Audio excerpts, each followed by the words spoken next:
მოგესალმებით, ტელეკომპანია ახალიდან ახალი გადაცემით სანიშნე.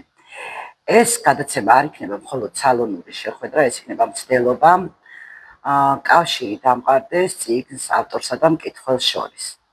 ასევე მინდა აქვე განვაცხადო, რომ ვაწყობთ ეგრეთ წოდებულ აქციას, გადაყრილი წიგნების აქციას. ხშირად ხდება ხოლმე ჩვენ ქუჩებში გადაყრილი წიგნები და გადავწყვეტეთ, რომ ამ წიგნებს მივცეთ ახალი სიცოცხლე და შეგიძლიათ მოგმართოთ ტელეკომპანია ახალში და ჩვენ ამ წიგნებს მივცემთ მეორე სიცოცხლეს. მინდა წარმოგიდგინოთ ჩვენი ახალგაზრდა მწერალი, ლექსომეტრეველი, რომელიც პირველად შეხვდა თავის წიგნს ჩვენთან, კანიბალები ქვია ამ წიგნს და მინდა დავიწყო რატომღაც ბავშვობიდან, როგორი ბავშვი იყო ლექსო. უყვარდა წერა, არ უყვარდა, ზარმაცი იყო, თუ აი როგორი ბავშვი იყო. მოგესალმებით პირველ რიგში, მადლობა მოწვევისთვის და წარმატებები ამ პროექტს. სასიამოვნოა ჩემს საქმეთან. ბავშვობასაც შეეხება წერა-კითხვა ვისწავლე სკოლაში, სანამ შევიდოდი იქამდე და სახლში მიშლიდნენ სხვათა შორის. ადრია ჯეროდა. მე მაინც მქონდა ეთქვა თავიდან მიდრეკილება და თავიდან სანამ სკოლაში შევიდოდი, ხატვაც მიყვარდა და თან ხატავდი და თან წერდი, კომიქსებს ვაკეთებდი ჩემთვის. ცხოველები მიყვარდა თან და აი კომიქსები გამომდიოდა. შემდეგ წერას ასე ვთქვათ შევეში, უფრო კითხვაზე გადავედი. და სადღაც 14-15 წლიდან ისევ დავიბრუნდა ეს წერის სურვილი და დავიწყე აქტიურად წერა. ოღონდ დავიწყედი და მე მივატოვდა. ბოლომდე ვერ მიყავდა ვერაფერი. პირველი რაც დავწერე ალბათ 14 წლის ასაკში იყო, რაღაც დეტექტივებით ვიყავი მაშინ გატაცებული და რაღაც პრიმიტიული დეტექტივი დავწერე, ბოლომდე მივიყვანე და როცა ბოლომდე მივიყვანე, იმან მივხვდი, რომ შემიძლია ეს ბოლომდე მივიყვანა და წერა და თან ჩემ თავსაც ვატყობდი, რომ აშკარად სიამოვნებს ეს პროცესი. და მე მოკლედ ნელ-ნელა ბოლომდე გადავეშვი თავით ამ სფეროში. შენები რას ამბობდნენ, როცა წერდი და აღმოაჩინეს, რომ წერის უნარი გაქვს? როგორ მიიღეს? კარგად მიიღეს, იმიტომ რომ მაინც ახლა ეს წერა შემოქმედებითობასთან ასოცირდება და სასიხარულო იყო მათთვის. თუმცა ცოტა უცნაურიც იყო ალბათ. შეიძლება არ ელოდნენ. თუმცა საბოლოო ჯამში რა თქმა უნდა სასიამოვნო იყო მათთვის. აი წერან ცხოველები ახსენეთ. დღეს თუ ყავს ცხოველები? არა. ჩემი სიყვარული ენციკლოპედიებში დარჩა და წიგნები. ეხლა რა საქმიანობ? ამჟამად სტუდენტი ვარ და წერით ვარ დაკავებული, მეც არაფერს. პროფესია რა იქნება სტუდენტო? საერთაშორისო ურთიერთობები მაქვს დამთავრებული ხალხიშვილში. და შემდეგ მაგისტრატურაზე ჩავაბარე ლიტერატურად მცოდნეობას. აი მაინც როდის აღმოაჩინე, რომ წერა შენი, აი 14 წლის ასაკში ის დეტექტივი რო დაასრულე? ალბათ მაშინ არა. სკოლის ბოლო წლებში, ალბათ უკვე მე-11-მე-12 კლასში, როდესაც საკუთარ თავს შევატყვე და უკვე დავიჯერე, რომ ეს არის ის საქმე, რაც ყველაზე მეტ სიამოვნებას მანიჭებს და თან ასე თუ ისე გამომდის. როგორც იცი, ეს შენი მეორე წიგნია კანიბალები. პირველ წიგნზე რომ მოგვიყვენ? რეალურად მესამე არის. მესამე? კი. პირველი წიგნი, მოკლედ ამბროლაურში არის ეგეთი ლიტერატურული კონკურსი, წიგნობარი ქვია, ძალიან კარგი კონკურსია და მისი მონაწილე ვიყავი და რამდენჯერ გავიმარჯვე, რის გამოც ხარი დამიჭირეს, იცოდნენ რომ წერდი და დამიფინანსეს პირველი წიგნი. თეთრი ოთახი ქვია, 800 გვერდიანი წიგნი არის, 2 რომანი არის შესული და რამდენიმე მოთხრობა. თუმცა ახლა შედარებით დაბალი დონის არის, თუმცა სახანდელი განმოსახედა რო უყურებ, თუმცა როგორც პირველი ნაბიჯი მნიშვნელოვანი იყო. შემდეგი წიგნი იყო ლურჯი პლანეტის ქუჩაზე, ასე ქვია, მოთხრობების კრებულია, 2 წლის წინ გამოიცა. დღევანდელი განმოსახედა რო უყურებ, ცოტა მაინც ბავშვურად მეჩვენება. თუმცა ეს პროცესია და განვითარების პროცესია, რომ გადის მე უფრო სხვა თვალით უყურებ, როგორც კითხვები ისე უყურებ მე. კი ბატონო. აი ინსპირაცია კანიბალების რა იყო?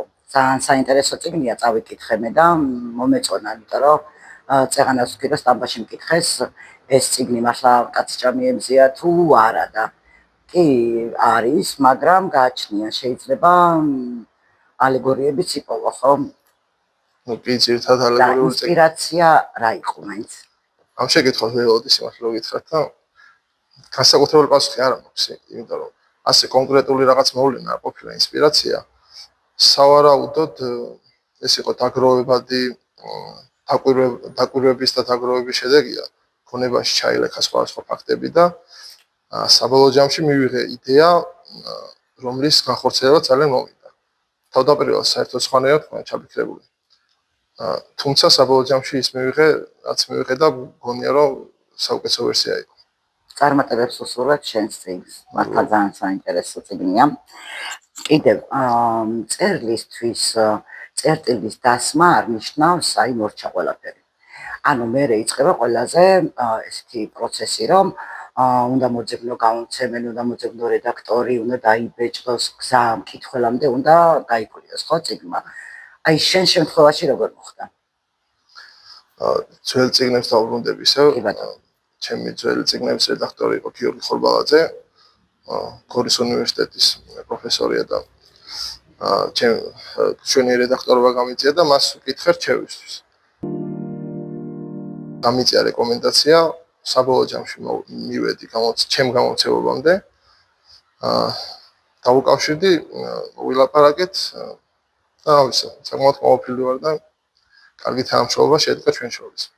გაიხარე, მე უფრო კმაყოფილი იქნები, იმედია, აი პრეზენტაციაზე რო დაგხვატიშებ, მე ვნახოთ. რა კითხვა მაქვს, იცი? რაზე არ ლაპარაკობს ქართული ლიტერატურა? ხა შენ თქვი რომ ლიტერატურათმცოდნეობაზე სწავლობ, ხო? ანუ აი რაზე არ ლაპარაკობს, ვიცი რომ ძალიან ბევრს კითხულობ. შენი აზრით რაზე არ ლაპარაკობს? კარგი კითხვა არის. მე მგონია რომ ქართული ლიტერატურა უფრო მეტი ნაკლებად არის აქცენტები თითქოს თვითონ პიროვნებაზე. უფრო საზოგადოებაზე აქცენტი და იმაზე, რაც გარეთ ხდება და არა ის, რაც შეიძლება თვითონ ადამიანში ხდებოდეს. რაც ამ რომანში ერთ-ერთი მთავარი არის, რომ აქედან გამომდინარეობს, რაც გარეთ ხდება, შიგნიდან გამომდინარეობს მოკლედ და მეც ეგრე მგონია, რომ შეიძლება ეგ აკლდეს ქართულ ლიტერატურას. უფრო მეტად ღრმა და სულისმიერი პერსონაჟები, სადაც მწერლის აქცენტი იქნება კონკრეტული პერსონაჟის შინაგან სამყაროზე. და არა მის განზოგადოებაზე და საზოგადოებაზე მორგებაზე. იცი, ერთმა ძალიან კარგმა მკითხველმა ესეთი რაღაცა მითხრა, რომ თანამედროვე ქართულ ლიტერატურაში არ არის თანამედროვე პროცესები აღწერილი. მე კი შევეწინააღმდეგე, იმიტომ რომ მე როგორც მწერალმა და ჩემ გარშემო მწერლებს ვისაც ვიცნობ, 1-2-ს აქვს ესეთი წიგნები გამოცემული, მაგრამ მაინც ნაკლებობას გრძნობენ თანამედროვე მკითხველები. ან კიდევ შეიძლება სხვა პრობლემაა, რომ მკითხველამდე არ მიდის ის წიგნები. იმიტომ რომ როგორც წერალს ისე გელაპარაკები ახლა, რთულია წიგნების მისვლა მკითხველამდე. იმიტომ რომ ზოგადად ქართველი მკითხველს გულისხმობ, თორე ძალიან ბევრს კითხულობენ, ძალიან ბევრი ადამიანი ვიცი, ვინც წიგნის ჭიაა, მაგრამ ქართველ მწერლებს არ წყალობენ. აი, რისი ბრალი შეიძლება იყოს ეს? ორი კითხვა და ერთიანი და პრინციპში სამი, მაგრამ მაინც. ეგ მართლა მნიშვნელოვანი არის და ცნობადობა არ აქვს ისეთ მწერლებს, რომლებიც საზოგადოებამ არ იცის და ხელშეწყობაც ალბათ არ აქვს საკმარისი. თორემ ფაქტია, რომ არის ესეთი წიგნები და არიან ესეთი მწერლები, რომლებიც წერენ საკმაოდ მაღალი დონის ნაწარმოებებს, თუმცა მკითხველამდე ვერ აღწევს და ალბათ პოპულარიზაცია სჭირდებათ. ანუ შენი აზრით მხოლოდ რეკლამაშია საიდუმლო? მხოლოდ რეკლამაში არ არის, თუმცა საკმაოდ მნიშვნელოვანი არის ეგეც. მე ვფიქრობ, რომ რადგან დავიწყეთ ეს სანიშნე, იმედია მკითხველებამდე მივლენ ახალგაზრდა ქართველი ავტორები. იმედია მაგას ემსახურება სწორედ. კი ბატონო, შენი სამომავლო გეგმები რომ მითხრა, კიდე ხო არა გაქვს დაწყებული კიდე ერთი ახალი წიგნი? მაქვს და თითქმის ვამთავრებ კიდეც, მოთხრობების კრებული არის, ჩანაფიქრში როგორც არის, ერთი მოთხრობა მაქვს დარჩენილი. და შემდეგ უკვე გადავალთ რედაქტირებაზე და საკმაოდ მალე იქნება წესით. ამ შემთხვევაში მხოლოდ მოთხრობები იქნება და მოთხრობების კრებული. ამ წიგნის პრეზენტაციას როდისთვის გეკმავ? კანიბალების. ზუსტი თარიღი არ ვიცი, მაგრამ ამ თვეში ნამდვილად იქნება. ამ თვეში იქნება. კარგი, დაველოდებით ჩვენს წიგნის პრეზენტაციას. ეხლა მინდა პატარა ბლიც კითხვები დაგისვა, თუ შეიძლება. წიგნი, რომელსაც ყოველ წელს უბრუნდები. სამოსელი პირველი. ავტორი ვისთან ერთადაც ისადინებდი? გარდაცვლილზე ხო შეიძლება? კი ბატონო. გურამ დოჩანაშვილი. პერსონაჟი ვისთანაც მეგობრობდი, იმეგობრებდი. ალექსანდრო. რომელ წიგნს დაუტოვებდი ადამიანს, რომელსაც კითხვა არასდროს უყვარდა? კაცს, რომელსაც ლიტერატურა ძლიერ უყვარდა. ქაღალდის წიგნი თუ ელექტრონული? ქაღალდის, რა თქმა უნდა. დილის კითხვა თუ ღამის? გააჩნია. უფრო ღამის. წიგნის სუნი თუ ახალი ყავის? წიგნის, აუცილებლად. საყვარელი ფერი? ასე საყვარელი ფერი არ მაქვს. გიყვარს სუნი? კი. რისი? წიგნის. როგორ იბადება წიგნი? აზრიდან, სიტყვიდან, ქმედებიდან? წიგნის სიტყვა და იდეიდან იბადება მათ. სად იწერება შენი წიგნი? სახლში, ჩემ ოთახში. ერთი ადგილი, სადაც წერა გიყვარს? ჩემი ოთახი. შენი პირველი მკითხველი? დედა ჩემი ალბათ. ერთი სიტყვა ან წინადადება შენი წიგნიდან? აი გამიჭირდა.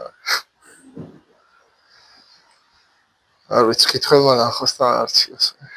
კარგი, ერთი წინადადება, რომელმაც შენი ცხოვრება შეცვალა? წინადადებები არა, უფრო ფაქტები ცვლის, უფრო მოქმედებს შენ ცხოვრებაზე. ეგრე ფრაზები იმდენად არ მოქმედებს. მაგალითს არ მოგიყვან? აი გამიჭირდება. კაი, რომელ წიგნს ისურვებდი, რომ დაგეწერა? შენ რომ დაგეწერა? აი 60-ელი პირველამდე ჯევახსენე და 60-ელი პირველს აუცილებლად. სიკეთე, რომელიც არასოდეს არ გავიწყდება?